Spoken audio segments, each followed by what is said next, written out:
All right, guys, it's spring and it's time to get the seeds started and the garden planned. Let's go ahead and talk about what we're doing.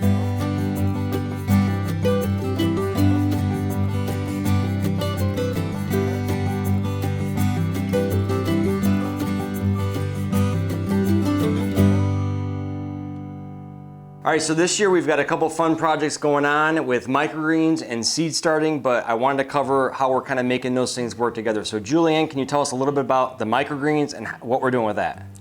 So we just recently started the microgreens and it has been a very fun learning experience for me. I'm very new at this. I've always loved plants, but never the microgreens in particular. I've never done that before. So it's just kind of been figuring things out and figuring out like what works, what doesn't, and it's very simple and it's a good long-term sustainable food source that we have here all the time, all year round. Right, so in our basement we took a small space and we made basically a microgreens grow room. So we could kind of control heat, humidity, and all those types of things that are associated with the ventilation. And we were thinking about it is that with all this microgreens equipment, we now have a grow room for starting some garden seeds and getting all of our seed starts going a lot more effectively as well. So we're gonna use some of the equipment from the microgreens and combine it with some new equipment to maximize our seed starting opportunity this year, right? Yeah, and I think it's gonna work out really well. So with microgreens, you normally grow with a slotted tray and a solid tray. These are the Bootstrap Farmer 1020 seed trays. They're the shallows and they're really strong and durable. But the slotted tray is what you put your soil in, your seeds in, and then you put that tray into a solid tray and you bottom water your seeds so that they're getting water from the bottom and you're not getting all that moisture on top of them. So what we're gonna do this year is we're gonna combine the bottom trays that we already have for microgreens and growing those all year long with the Bootstrap Farmer air pruning propagation trays. Super strong, super durable. When it comes to a solid product, Bootstrap has got a really solid product. You could drive over these probably with a car.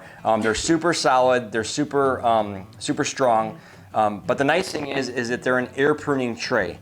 And the long story short on that is they've been around a long time, but they allow the roots to be established super well with your starter plants because of the way that they're designed. And then once they get mature and you're ready to up pot them, you simply slide them out and you put them into a larger pot that you're gonna up pot, or you plant them directly into a different container. And the nice thing is that you can use these season after season. They're strong, they're durable, and they're not just some flimsy little container that's gonna break and blow away and yeah, these and aren't get destroyed. falling. These aren't going anywhere. And they actually fit for bottom watering right within the current 1020 trays that we have that are solid. So we're just gonna take out the slotted tray and use the solid tray for this process, and then we can put that back into the rotation of growing microgreens when we're not using them for seed starting.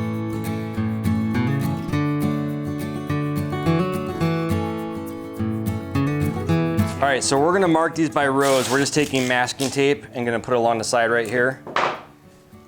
And that way we can write what seed varieties we're putting in here. It's easier than sticking something in each individual cup. Yeah, there you go. So we got a masking tape there we can write on when we're done here, but we wanna show you guys how we're using these. So this is the solid tray that we're putting on the bottom, and then our air pruning propagation tray on the top. And then you simply make a mess. You take your soil and you shake it across here and break it in place.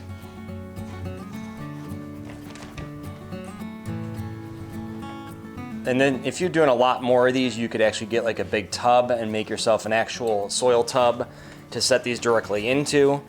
We're not quite at that level of propagation yet. So we're just gonna get these filled in here.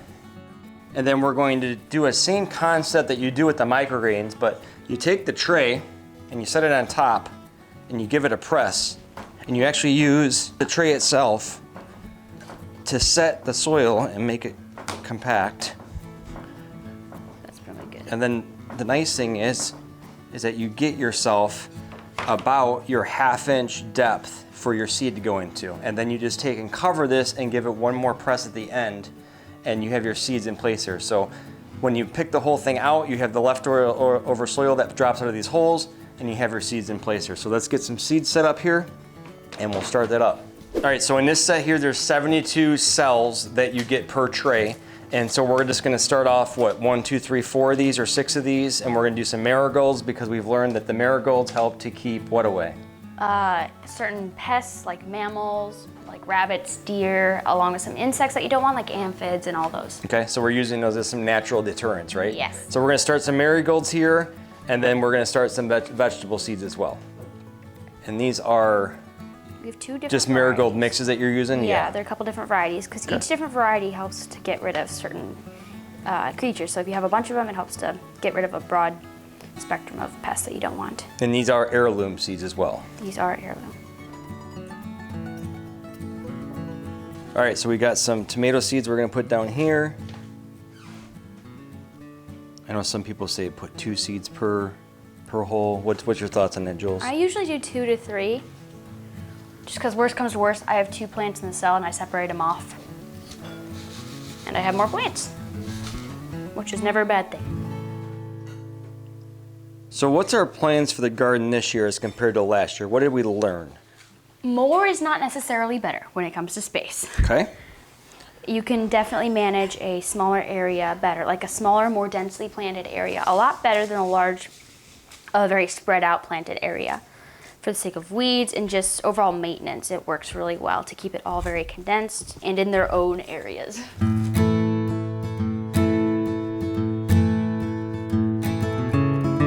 So yeah, like Julianne and I were talking about, is a lot of the things that we've made adjustments for this year is that we have some other plans on the schedule, and having a larger garden that takes more management might be a little bit too much for us. So also just in your garden planting and your preparation is think about your schedule, what you got going on, how much you can manage. You know, we all know that there's some seasons in life that you can manage, that you're gonna be at home a little bit more and you can manage a larger garden space. And there's other seasons that you just have to make some adjustments. And maybe you gotta do more high density and just grow more in a smaller space so you don't have so much to manage throughout the year as well. So we're looking at doing some cover crops.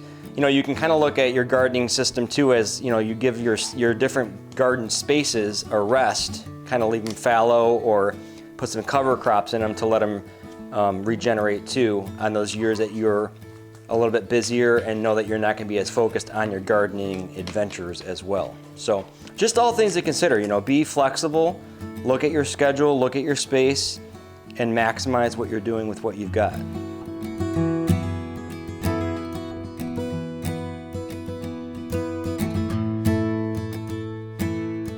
All right, so we've got our seeds put in. They've got about a 1/2 inch that they're set in there, and then we're just gonna loosely put some of this soil over the top and lightly press it in there. We're not gonna actually put the whole set in the tray again and push it down. We're just gonna take and fill in these, because the soil will settle once it gets moistened up. And then the last thing we're gonna do is moisten them down. Yeah, so we're gonna lift this up here, and you just saw right there that all those holes popped out, and we just need to probably give it a little tap. All right, and all those holes opened up there that were filled in, and now you've got your tray with your individual soil plugs that are gonna be here. So instead of going over the soil plugs, making your own soil plugs, you have them all formed up here, and instead of trying to push them in and make your soil plug yourself, it's a great option. I know a lot of people swear by it and they love them. But this system just seemed like it would work really well for us to not have to deal with trying to make those soil press plugs and all that stuff. So, and then you have your soil that's left over here that we can use for the next tray as well. So we've got the soil pushed out, we've got this ready here. We're just gonna moisten the soil up here and get these all nice and wet. You can spray it down, you can water it down. We have a hose in our grow room as well. So this is just for your guys' purposes so you can see that we're gonna moisten these down, get it nice and wet. And then when you put the water in the bottom, it will also wick up and get them wet that way too.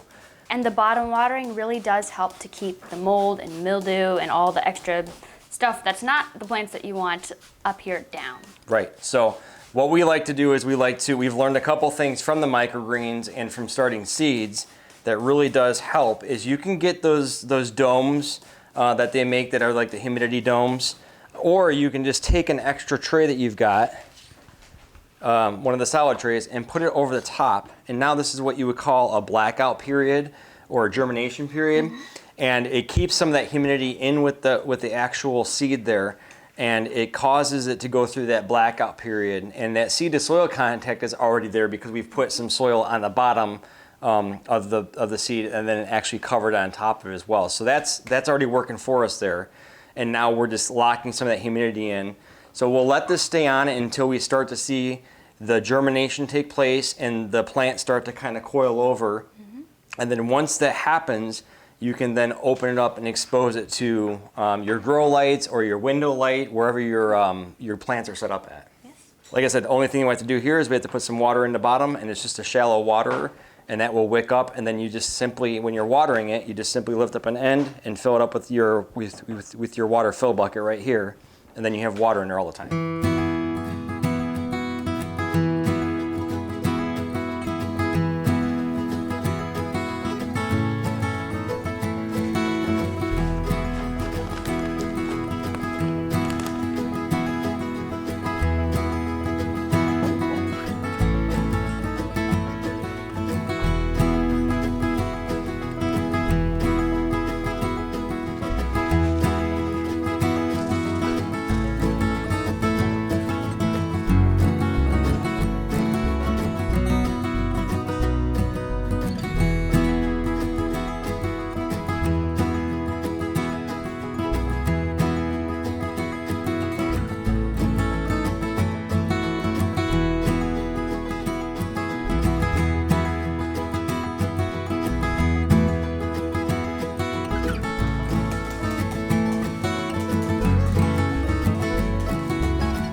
For our blackout period, because we have a few trays that we're doing, we're actually just going to leave them stacked on top of each other and then just flip one tray over on the very top one, because that way we can keep them all under blackout a lot more consolidated.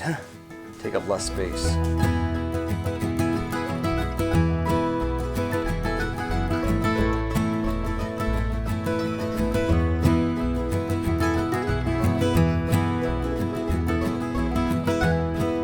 All right, so to start a basic microgreens tray, you take your slotted tray and you put it on top of your solid tray, and then you grab your soil. This is some of the discard from our seed starts, so let's go ahead and use this soil. Get it laid out. And then we use a solid tray and we press it to firm it up.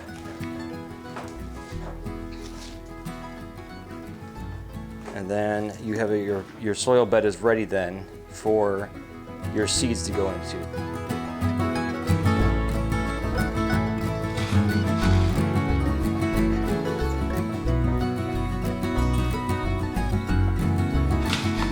So that is the organic Rambo purple sprouting radish. Yes. And that's 4 tablespoons per 10-20 tray.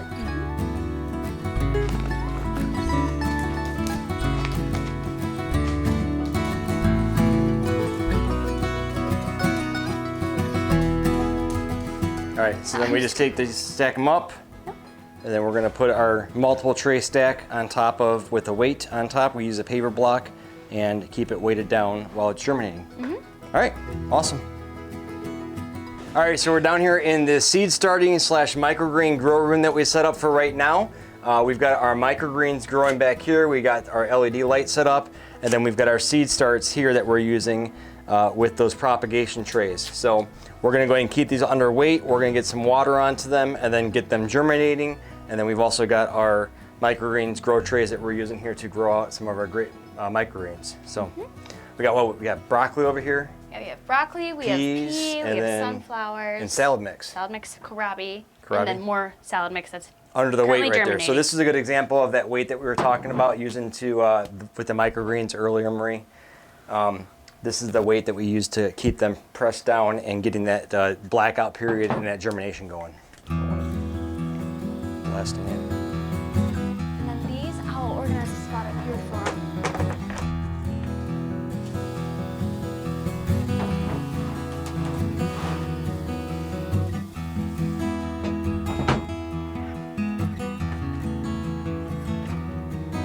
All right, so it's gonna keep the humidity in there, keep them all locked down. And we'll put that up here. There we go. And then in a couple days, I'll separate them all off.